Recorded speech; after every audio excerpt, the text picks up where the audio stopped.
Hello guys, आयज mini ब्लॉगाचो day 45. आयजान घातलेली ओमकाराची हुडी आणि भायर पळय तुम्ही कितले ग्रीन ग्रीन जाल्लेले ते. आणि माझे केस आहा न्हू फ्रेंड सारखे ड्राय आणि फिजी जाल्या. सो हांव म्हाका सिल्की आसता पळय न्हू ते केस आवडटा. सो हांव चित्तालें हांगासलो एक बरो खंयचो सलूनान वचून बरे ट्रिटमेंट बी घेतले म्हणून. तुम्ही म्हाका सलून सजेस्ट करू शकता. आणि आयज ओमकारान केल्ले बरी लसूण तडका दिवन मॅगी ती बी इल्लीशी खाल्ली आणि येयले शॉपार येना फुडें पयलीं हांवें काल जी ऑर्डर घातलेली पळय न्हू केकीची कस्टमायज ती केक पयलीं चॅक करून घेतली. ही एक्चुअली सिल्वर जुबलीची केक. सो तेंच्यांनी सांगलेले सिल्वर आणि व्हायटाचे कॉम्बिनेशन ती बीन सारखी असली. मागीर ही बी तेंचीच केक सेम कस्टमराची ती चॅक केली.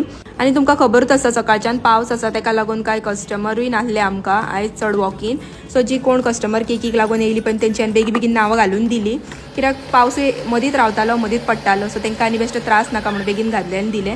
मागीर परत पावस येवपाक स्टार्ट जालो. मागीर हांव बेकारूच बसलेलें. सो म्हटलें मागीर म्हाज्या नजरेक पडली बिलां ती म्हटलें सगळी लायन अप करून दवरतलें. तर आयच्या दिसा खातीर इतलेंच. Thank you for watching.